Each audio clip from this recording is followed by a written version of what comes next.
How can you do anything?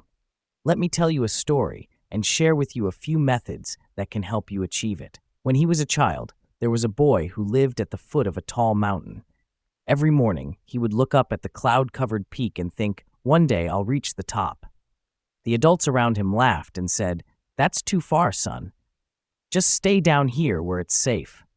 But the boy started anyway, not with a grand climb, but with small walks around his village, then a little farther each day. Years later, when he finally stood at the summit, he realized that the hardest part wasn't the climb itself, but taking that first step, the step where he dared to believe he could. And in truth, life is the same way. You can do anything as long as you begin. And here are 4 methods that will help you do anything. Method 1. Take the first steps. 1.1. Take one small, simple step to begin your goal. Every great journey begins with a single step, and often that first step is the hardest. Not because it's complicated, but because we tend to worry. What if I don't do it right? What if I'm not persistent enough? What if I never make it to the end? Set those questions aside for now. You don't need to see the whole path. You only need to see the next step ahead. Instead of putting pressure on yourself to be perfect, choose one small, easy action to get started, something you can do in just 15 to 30 minutes without overthinking it. What matters most isn't how much you do, but that you start creating momentum. 1.2. Set a clear, measurable goal so you can track your progress. Once you've started, the next step is to know exactly where you're heading. A vague goal makes it easy to lose motivation, while a clear one acts like a map, showing you whether you're moving forward or standing still. Start with 3 things. Identify what you truly want to do. Find a way to measure your progress. Give it a realistic time frame. When your goal is clear, every small action gains meaning. You no longer feel like you're doing something for nothing. Instead, you can see yourself moving step by step closer to your destination. 1.3. Break your goal into smaller steps. One of the main reasons people give up early is because they see the entire mountain instead of the steps leading to the top. When a goal feels too big, the mind becomes overwhelmed. The best way to overcome that feeling is to divide the journey into clear, achievable steps. Ask yourself, what steps do I need to take to reach this goal? Then list each step in a logical order, and every time you complete one, check it off. Those small check marks are proof that you're moving forward, little by little. When you break things down, you'll realize that nothing is truly impossible. 1.4. Step outside your comfort zone. Starting is one thing, but daring to go beyond your comfort zone is what truly helps you grow. Every great leap in life happens on the other side of fear. Remember, feeling afraid, nervous, or uncertain doesn't mean you're on the wrong path. It simply means you're touching the edge of your old limits. Write down a list of new things you could try to move closer to your goal. Things that make you a little uneasy, but that deep down you know you should do. And every time you dare to take one of those actions, mark it down. You don't need to be perfect. You just need to be brave enough to start. 1.5. Don't compare yourself to anyone else. In a world where everyone shares their successes online, it's easy to feel like you're falling behind. But the truth is, every journey is different. You can't compare your chapter 2 to someone else's chapter 20. Comparison can make you forget why you started. It replaces joy with doubt and confidence with insecurity. Instead of looking at others, turn your focus back to yourself. The only person you should compare yourself to is the version of you from yesterday. If today you've taken one more step, learned one more thing, or stayed persistent a little longer, you've already won. Method 2. Build habits. 2.1. Focus on what you want to do, not what you want to avoid. When trying to change, many people start by telling themselves things like, I need to stop being lazy. I need to quit snacking. I need to play fewer games. It sounds reasonable, but this approach often makes you feel tired and restricted. Because the more you think about what you don't want to do, the more your mind becomes fixated on it. Instead of fighting a bad habit, build a good one, strong enough to replace it. 2.2. Remove the temptations that pull you back. Building a new habit is already difficult, but keeping it is even harder, especially when you're surrounded by constant reminders of your old habits. We often underestimate the power of our environment.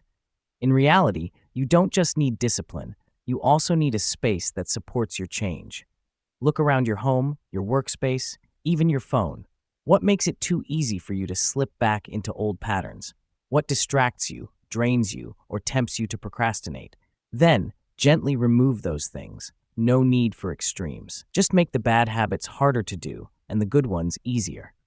Small environmental changes can create huge differences in behavior. When you make temptation harder to reach, you protect your energy and willpower. And sometimes that's the real secret to keeping a habit for the long run. 2.3. Take responsibility for your own journey. A habit easily fades when you're the only one who knows about it. We often make promises to ourselves and quietly forget them later. But when you put yourself in a framework of accountability, you gain extra motivation and a reason to keep going, even when the initial excitement fades. When you make your change something that is witnessed, you'll be surprised by how much more committed you become. Because at that point, you're not just doing it for yourself, you're doing it for the promise you've spoken out loud. 2.4. Reward yourself to strengthen the habit. No one can live on discipline alone. Sometimes you need a small reward to remind yourself that your effort today truly matters. Most positive habits bring long-term benefits: better health, sharper focus, a calmer mind. The reward doesn't need to be big.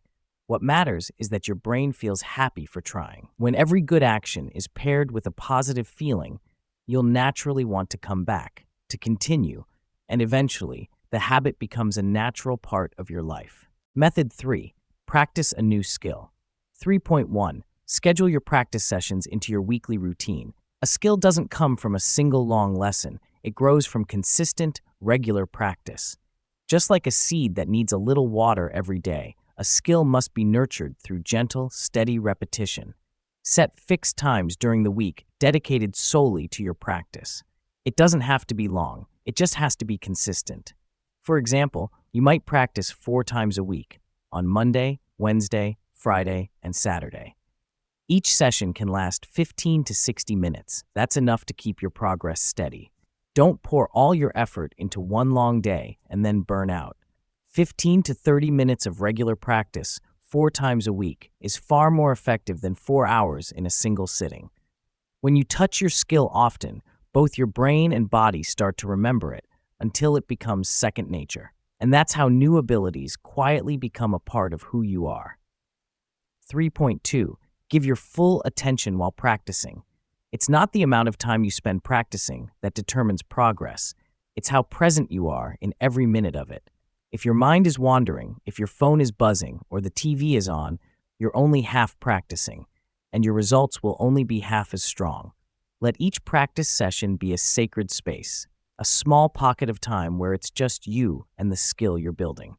If possible, turn off your phone, TV, or anything that might distract you. You'll notice that 15 minutes of focused practice is worth far more than an hour filled with interruptions. 3.3. Get feedback from experienced people to improve faster. No one gets better by simply repeating what they already know. Sometimes you need another pair of eyes, objective, insightful, and honest, to see what you cannot see yourself. Good feedback is like a clear mirror. It not only shows you what you're doing right, but also gently points out where you could do better. But to receive quality feedback, you must find the right person. Someone who has both expertise and kindness, honest enough to tell you the truth, but thoughtful enough not to discourage you. For example, if you're practicing cooking with the dream of opening your own restaurant, invite another chef or a food enthusiast to taste your dishes and give you feedback. Learn to listen, take notes, and make adjustments. That is the shift from beginner to someone moving toward mastery. 3.4. Don't be afraid to start again. On the journey of learning any new skill, there will be days when you feel stuck, or worse, when it seems like all your past effort has been wasted. But that doesn't mean you failed. It simply means you're learning, truly learning. No one improves without stumbling, feeling discouraged, or wanting to quit. What matters is that you pause, take a breath, and start again. No guilt, no shame. You don't need to go back to the very beginning. Just continue with a renewed mindset. For example, if you're writing a novel and suddenly hate your own draft, don't be afraid to close the notebook and begin a new one. Starting again doesn't mean returning to square one. It means coming back with more experience, more understanding, and more strength than before. Method 4. Maintain your motivation. 4.1. Track your progress to see how far you've come. Many times you feel like you're not improving at all, but that's only because you haven't looked back at how far you've already come. Progress isn't always loud. Sometimes it happens quietly, little by little, day by day. By tracking your journey, you turn the invisible into something visible. You can see that your effort matters, and that realization keeps you moving forward. There's no single right way to track progress. Choose what works best for you.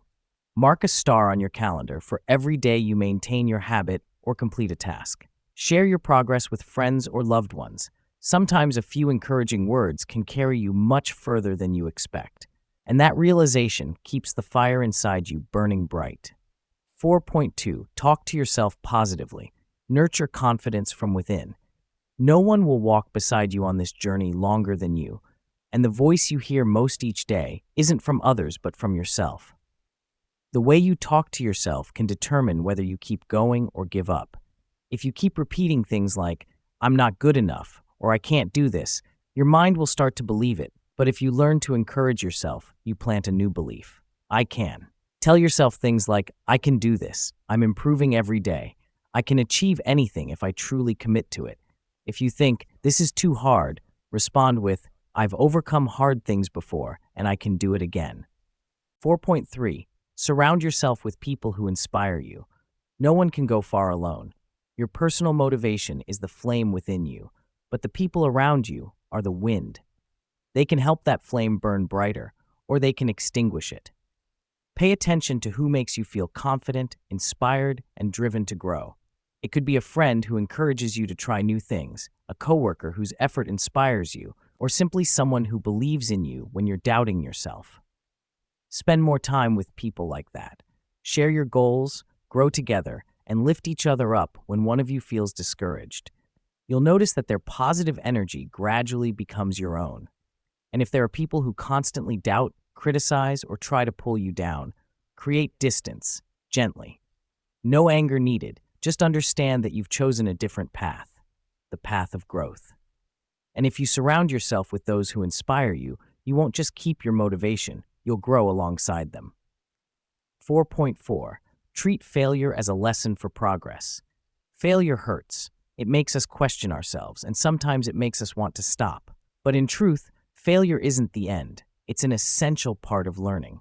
No artist has ever succeeded without rejection. No athlete has ever won without first losing. And no successful person has reached the top without failing. The only difference is they didn't stop there. Instead of avoiding or feeling ashamed of mistakes, face them and ask, "What can I learn from this?" Remember, you don't fail when you fall. You only fail when you refuse to get back up. Thank you so much for watching. If you found value in this video, please give it a like and subscribe to support the channel. Your support means the world and helps me keep creating more content for you.